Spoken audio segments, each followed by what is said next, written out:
And without further ado, I want to introduce Danielle Shoots, who is joining us. She is the founder and CEO of the Daily Boss Up, a digital startup that provides coaching, mentoring, and consulting for leaders at every stage of their professional development. At the age of 26, Danielle embarked on her executive leadership path, ascending to the position of Chief Financial Officer for the Colorado Department of Public Health and Environment. After that, Danielle served as the Vice President of Finance and Business Operations for the West Division of Comcast, managing a $1 billion capital portfolio and a team of 60 employees located in 7 states. Wow, very impressive. And joining Danielle in conversation is going to be Power to Fly's own Leslie Karstens. So Leslie and Danielle, I welcome you to turn on your cameras and microphones right now and take it away. Thank you so much for being here. Have a great conversation. Thanks, Rob. I'm personally really excited. And Danielle, thank you so much for joining us today. And I was so curious to really dive into the topic of like how you define intellectual self-care. And, I'm a total like wellness nut. I'm always, trying to really stay plugged into like what works. I think humans are so fascinating, but I've never heard this term. I'm intrigued. Yeah, it's so not what we think about when we think about self-care, which is why I sort of started doing this talk. And I started doing it in the middle of the pandemic. But if I defined it really simply, it is around the managing of one's energy throughout your day, in the pursuit of your leadership, is how I define it. And so that's everything from vulnerability and how much you're showing up as whole throughout the day. Where are you spending your time having meetings? If you're not a morning meeting person, are you spending all your mornings in meetings and it's draining your energy in a certain way? How are you like giving and receiving feedback throughout the day? Ways in which we can take care of ourselves to keep our energy as full as possible, because leadership requires so much energy, especially if you're a servant leader, if you're in the pursuit of that, if you're in the pursuit of an inclusive environment, you have to meet people where they are. And so how are you taking care of yourself and then also demonstrating that for your teams? Yeah. Yeah. I mean, if you're trying to do it well, it's hard. It's so hard. Yeah. And I feel like this might be a little bit of an obvious question, but I'd love to hear you sort of expand on it a little bit, which is around, why do you think this form of self-care in particular is important for, and you've talked about this a little bit, inclusive and servant leaders? Yeah, I think conformity is the opposite of inclusion, right? And I think for long histories, and we're having these conversations now when we think about the workspace and systems and cultures, we often talk about how do people conform to the system? And what I say when we do that is that folks are leaving themselves on the table, which is deeply exhausting. And the more your intersectionalities play out in how far away from the majority or the system that was designed and that we're all working in can be. So for me, I'm a Black woman, right?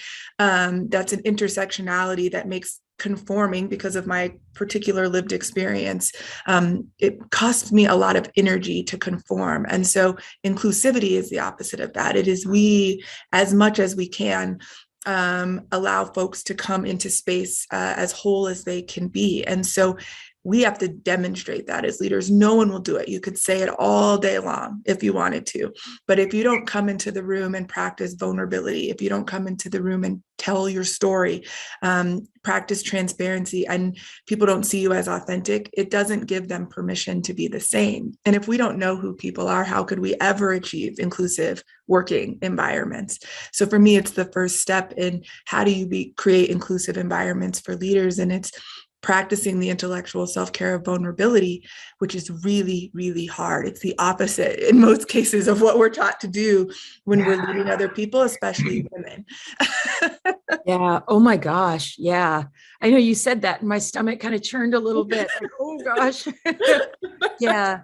And, I mean, obviously it benefits the leaders. It puts, some wind at their back in terms of their effectiveness. But I think you touched on this a little bit, but I'd love to hear more about like, how does that trickle through and benefit the people in the organization too? Yeah, in the absence of your story, people will assign you one. And depending on where you land in a power dynamic, the story is usually that you are upset with them, or something about what they've done has driven the story they're telling themselves about you. I remember very particularly, I got divorced nearly 4 years ago, and I told my team at Comcast, I was at Comcast at the time, before I told really anyone in my life. And I just knew that I was going to show up differently. Like, it's an energy. They know that. And what happens in that space is that our teams, because of positional power, tell themselves there something's wrong in the environment, and it has something to do with them or the team or people that might work directly for you, especially if they care about you. If you have a leadership relationship where people care about you as their leader, it's important to tell people what's actually going on, and the grace it creates both them towards me in that time, right? But also for them to be able to come to the table with some of the things they may be going through, and be able to say, hey, this is going to affect how I show up, or I need something a little different right now. My schedule with my kids, can you imagine, totally changed. And I had to do things on my own in a way I wasn't going to be able to. And I could have left that off the table. And I'm sure that it would have driven a different reaction from my team if they just had to guess what was going on and assign a story to it. That's why it's so critical for us to be able to do this. And this creates environments where folks are loyal, where folks feel safe, where folks come back to the table even when you can't compete on other things. When you come whole and feel safe to do so, it's hard to leave that for any other environment where you won't be able to be whole again. And I've learned that in my career too. It becomes a big measure of how you choose who you work for, even. Yeah. Wow. I'm impressed that you were so far ahead of the curve on that. Cause I mean, and I've never been in a leadership position, but like, there were things I just never, ever would have shared at work ever. And, for fear that the perception would have been, you're not gonna be able to do your job. Right. And then and on top of everything else, you feel like your job's in jeopardy. But it's one of the things I think has been interesting since COVID hit, is that all of a sudden that's flipped. But as I said, you were ahead of that. But now I'm seeing people just saying, hey, I need to be off camera today for this reason, or, we're all on calls and there are kids around. And, we've done calls with some of our customers and their kids are on their lap and we just laugh and they're great. The calls are just fine. We get everything done. It's all good. Yeah, but that's so new. And I've been so moved by that, to your point. Yeah, people haven't had a choice but to try to take care of whatever they can and control whatever you can. And that when you're trying to control like everything about, I can't let people in. I can't let people in. I can't let people in. I've got to be this way when I walk into this room, and then, take that stuff off and leave it behind me. I mean, wherever we go, we take us with us. And I think that has been so exhausting. And I think especially for women during COVID, there's just no way. Content's under pressure, it all cracked, right? We have so much going on and it was all integrated. We're at home, we're with the family, we're getting no break. How can you take it off? You're in it. And so I think what we learned is that the heaviness of trying to take yourself off before you walk into a corporate room, door is breaking folks. Like, the energy that it takes to do that is not going to get us where we need to go. And folks are finally saying enough. And I think that's powerful. And we have the opportunity to listen right now. Yeah, I'm inspired by that. So it makes sense. The why makes sense, but that doesn't necessarily mean that it's easy. So what's your take on, what are some of the barriers that leaders face when they're they're genuinely trying to do this, but it's not always easy. Yeah, you named one of the largest barriers, which is that it's counter systemic to what we're taught. I think less for me, and with every generation, I think we're getting more in tune with ourselves and being able to talk about ourselves and bring ourselves into space. I know my mom had it worse than me. Leave your personal life at home. We don't tell our stories. We don't say I'm having a bad day. And we've created these leaders that lack humanity to the people that they lead. And then we expect that folks will feel like their humanity is seen in that space, and that's not how it works. And there's fear, and there's a lot of positional privilege in what I'm saying, even for myself, because I have the power. I get to make the rules in a lot of cases around my teams, right? And so I am. But to your point, a lot of leaders aren't. And then therefore the people under them are in fear. Like I can't come and say, I'm having a hard day. I need a mental health break. And the more you don't conform to the system that wasn't built by us or for us, the further away, the more fear that can sit in a person related to that, right? The more that they feel like they have to prove themselves. So a little, I need a day for my mental well-being could feel like the end of everything, or that they won't be taken credible when we're on the journey to be credible all day, every day anyways, as women and as people of color. And so I think that is a huge barrier, but I also think vulnerability in general, outside of corporate America, outside of anything I'm talking about, is a new concept and a hard concept and an intimate concept. And to think about being that sort of open in the world is really, really hard. And I think it's critical to get us to the next step, but I recognize where we are as well. Yeah, it does not come naturally. You have to override your instincts to get there. It's very uncomfortable, right? And so comfort zones are a place of safety, and so it feels unsafe. And like anytime somebody feels unsafe, that's going to be a very large barrier to practicing some of these. And for me, this started, I became a CFO for the first time when I was 26, and Wow. The bigger part of that is that I had my son Kai when I was 16.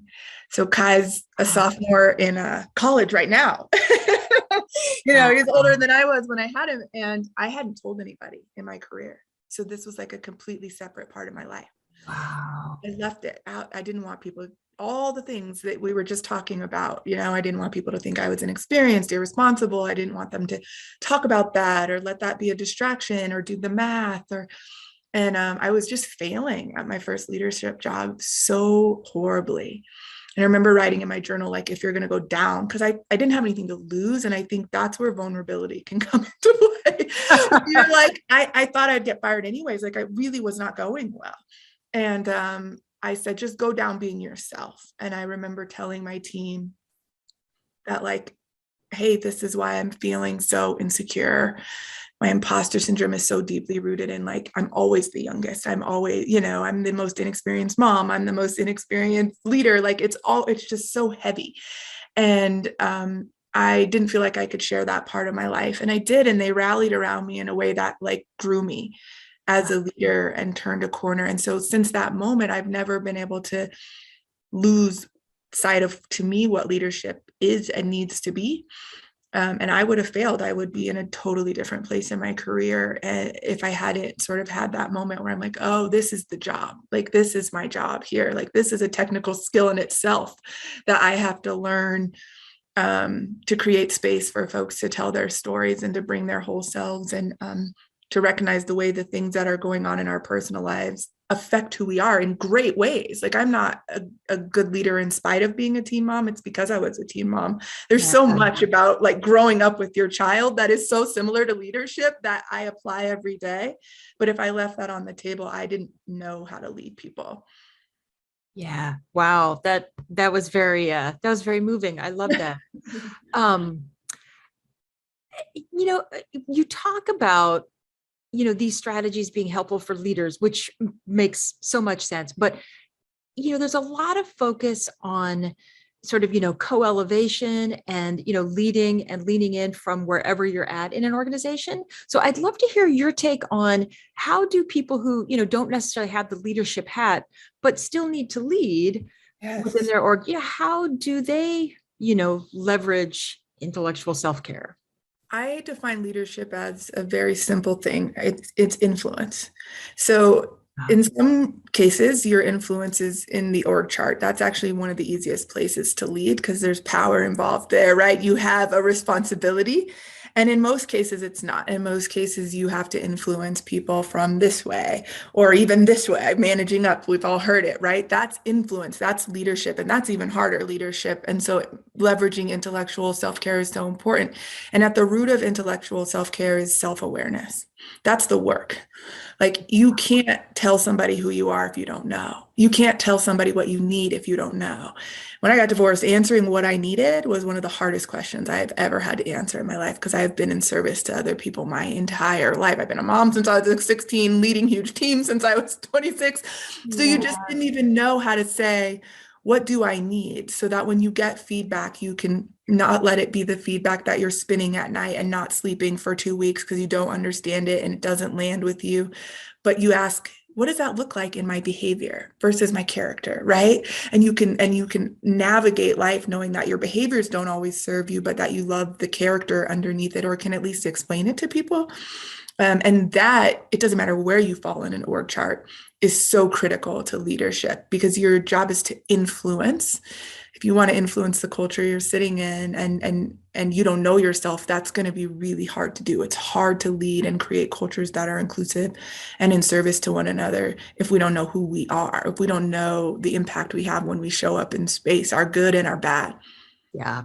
Yeah. Yeah. That makes so much sense. And I was thinking about, because I love everything you're saying. And like I said, I'm kind of a, wellness, personal growth junkie. Where would you say that like intellectual self-care fits kind of in that landscape, which is a little bit noisy, and that's a good thing. I love that there's so much out there, we're all a little different, but like, I guess I'm trying to find the context isn't the right word, but just like, do you differentiate it? Or are there times when it's like, okay, use this instead of that? No, I don't, it's a tool. It's not a strategy of being, right? Like it's a tool for how you are every day, right? In the world. Like I love my bubble baths at night and do my massages. I actually am a huge proponent of self-care, right? That we all hear about and we do. I do think it's really important. I travel a ton. It's important that I get massages and I don't let my body shut down and that I don't overdo it. Like that's all really important to take care of myself. And it also feels like a bit of a chore in the way that we talk about self-care. It becomes a thing on the list that you're now failing at too. Right? And so Yeah. when I think about that, I say really specifically when I do my workshops on this, it's like we hear this and we hear bubble baths and we hear this and that, and that's how you take care of yourself and go take a spa day. And then you're like, wait, how do I even fit any of that stuff into my day? And now I'm failing at another thing, this thing called self-care, versus how do you operate in the world in a way that takes care of you? In the way that you're spending more of your time in energy that is flow, right? Like an artist will say they get into flow. Well, what's your flow? We all have a flow, a thing where the time goes, you finish, and you're no more tired, or you might even be more energized by the thing you were doing.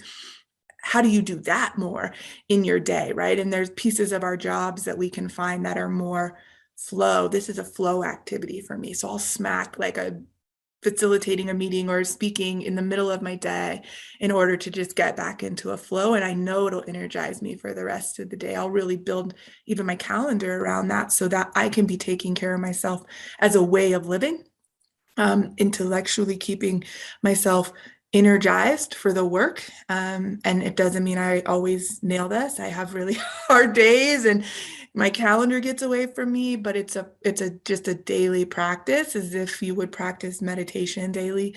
This is a daily practice for how we incorporate some of that stuff into how we work. I don't let people give me feedback without asking for clarity because I know myself and I'll ruminate and overanalyze and my energy will get drained. So that's like a little change you can make that is shockingly beneficial for how you feel, like physically. So tell me more about that. So when somebody gives you feedback, just asking good questions so you really understand what they're saying and you understand the context and when it applies and when it doesn't, like that's really interesting. Yeah. So, this is going to sound corny, but I believe that we're all born exactly how we're supposed to be, like who we're supposed to be. And then life immediately starts to happen. And then we are supposed to go into this box. And then we're told, no, don't do that thing, even though it might be super organic and a great strength. And so if we all have strengths and then life teaches us to overuse them in ways that don't serve us, I try to ask for feedback and give feedback from that place. So, if someone says like, you really lost your audience in that meeting, like that is so ambiguous. It might be really good feedback for me, but it has me guessing of like, what did I do? And we don't often give feedback to people in a way where like, here's the behavior behind the thing. And behaviors we can adjust and we can fix. We can't change who we are. Like we are who we are, right? Like I am impatient. I've been that way since I was a little girl, but I'm underneath that is a strength of decisiveness and confidence, and vision. Like I'm able to see the end result really quickly, right? And so then I get impatient with the journey. And that's just a behavior. Like that doesn't say anything about my character. So I try to see the strength that I might be over or underusing in the feedback I'm getting. And I ask, what's the behavior that showed up for me in that space that is causing this feedback? And the truth is, like, the first time you ask somebody that, they probably won't be able to answer because we're not used to talking to each other in that way. Oh, yeah. You have to kind of stop and think about it. Right. And then from that point on, you can get into a cadence where you're like, well, I can't really own it unless I really have something tactical to grab. And if I have something tactical to grab, I'll fix it. But what I'm not going to do is ruminate for the rest of my day on how I blew something so badly and don't even know what to do to fix it. Like, it's just not a just way for us to give feedback. And it has, a lot of people always spinning about who they are and what they contribute and what they're not. And we've got to get more tactical because clarity is kindness. Brene Brown says that. And so I want to be kind to myself by not making up stories about what people are telling, especially stories about me, because we're hard on ourselves. We immediately go to, oh man, what did I do? Right? Like harder than anybody else. Like you do this. Like we would never talk to anyone the way we talk to ourselves. Oh my gosh, not your worst enemy. Yeah. Yeah. So one of the things I was trying to picture as you were talking, and you started to go into this a little bit, but I'd love to get a little bit more depth, because I kept wondering, like you were talking about clarity, like what is the daily practice of this intellectual self-care look like? And you did talk about a couple of things about the baths and the massages and the asking for specific feedback. Are there any other things you think are important to just on a daily basis be mindful that you're doing, or at least considering, depending on what fits for certain people? Yeah, I think that it depends on what fits for you, but really going through that practice of like, what am I doing when I'm in flow? And what am I doing when I'm stuck? And stuck looks like procrastination. It looks like that tension in your chest before you go into certain meetings with certain people or on certain topics, right? It's real. This is all real. Your body's talking to you, right? And the way we normally talk about self-care is about, your physical and like, how are you just decompressing in the bath? But like, how does that help you think about, I'm walking into this meeting, what's going to get in the way? What can I do for myself before certain meetings, topics, tasks that are really going to take me out? I do this in my calendar. It's color coded. Like there's 5 things in a row that I just know are going to drain the heck out of me. What can I do before or after? Or can I give myself a break in between? This is like daily stuff that I'm doing to try to make sure that my energy stays contained. And people will say, you have so much energy. Dee, I've never met anyone who has this much energy, especially towards work. I love working. Like I love it. And I also try to think about when I'm overworking, if it's motivated by guilt, shame, and people pleasing, or if it's motivated by flow. Like I really try to think about those things so that I am not hitting burnout as much as I used to, even though I work as much as I did before, if not more now. I've always just been like work all the time, but I can recognize when it's being led by something negative or even trauma versus me just really being in a place of joy and wanting to be a part of my work in that day and try to explore that. And I just give myself permission and to have those types of boundaries for myself. And that's the hardest part, is like permission to have some boundary within your day. And being able to clearly articulate that to people is hard to overcome. But if you can just like start even little with the calendar, like I hate morning meetings. What can you do to have them later? What can you do to, if you still have to have them, what are you doing for the 15 minutes after it to rejuvenate or to get into flow or get out of that side of your brain, or even just to think about the meeting you just came from and the impact it had. Yeah. Oh my gosh. Okay. We have some great questions from the audience. There's one about some self-care strategies for leaders when things are really stressful. Content's under pressure, I call it. Yes. Content's under pressure. My number one self-care strategy for when things are really difficult is to acknowledge that things are really difficult. Acknowledge it for yourself, acknowledge it for your team, and let people go like, okay. It's not just me. Again, people are going to go to this is difficult for me. And they need their leaders to say, this is difficult for us. Like, we're in it right now. I've been saying that so much for the last 2 years, it's not even wild, right? Where you're just like, here's a new phase of how this is really hard, where we're at. And the other thing is that it is your job to not pretend like everything can be the same when times are under pressure. Like, something's got to give. And it's our job as leaders to acknowledge that and to figure out what it is, even little things. It's just little things that you can do to people. I had a client who's just trying to force people to be in the office still. I'm just like, something's got to give. We're coming out of this. I get it. But your team is telling you their lives are still in a place where they need to be home. And we've been home for 2 years. And if we do it for another 2 months, something's got to give, right? And letting that space be a little more open, and letting folks be creative to solve what they need when it's hard for them. That's inclusivity. Like, I met you where you're at. We all need something different when we're going through hard times. And so if you're not asking that question, it's going to be really hard to make anything easier for anybody. Yeah. Yeah. I hear that.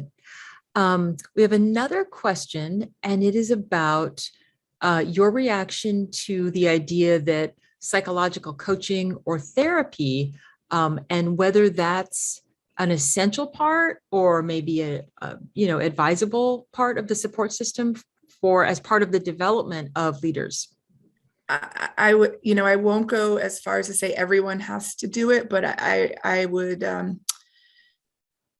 certainly like to work for people who believe that that's a part of what's going to make them a better leader. I'll say it that way. And I think this is exactly what I'm talking about, right? I'm talking about incorporating some of this sort of self-awareness, self-reflection into your day.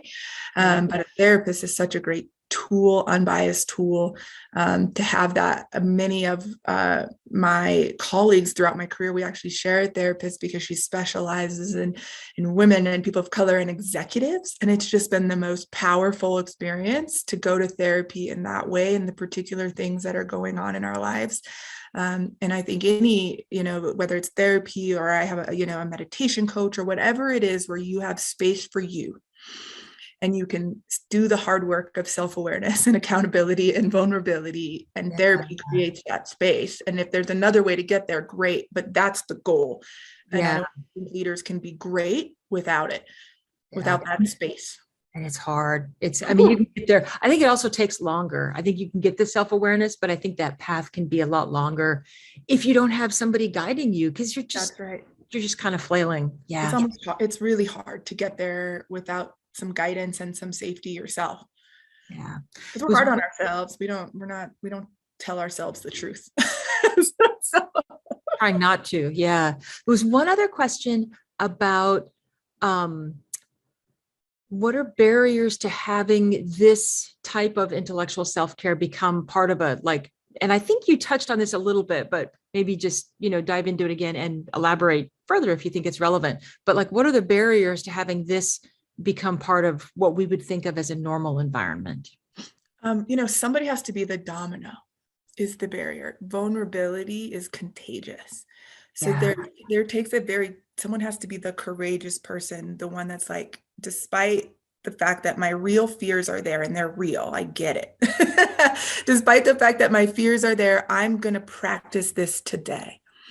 And the first time you do it, everyone's going to be like, is this safe? Is this person, and you have to do it again. And so I think the biggest barrier is who's the domino, right? And if you can be the domino, great. If there's a leader who has some power and is in a real safe position, how do we get them to be the domino in order to start this train? And the other thing is that, business is business still. So I wouldn't lie that this creates an intimacy with your team for me in a way that is different. And so it's harder when you have to let someone go, or it's harder when you have to do change, like do the things. So that's the downside. It's harder, but it's also, I've never let anyone go where there wasn't so much love. Even when they weren't performing, even it was really hard because there was just a lot of connection related to who we were, and there were no stories missing. They always knew why I was saying what I was saying or doing what I was doing. So that's a barrier too, is that, be careful what you wish for, how close you get to people, because you can get hurt. But I also think it's the way that we move forward and that we change culture collectively across the country. Yeah. Well, I can't tell you how inspiring this has been. It's been such a pleasure to be able to moderate this particular session. And I'm going to go check out your business and the stuff you guys do. I'm really intrigued. Oh, great. Thank you so much. It was so great. Thank you so much for doing this. Your questions were amazing too. I haven't gotten to talk about it in this way, so I love it. Yeah. Well, again, thank you for your time. This was awesome.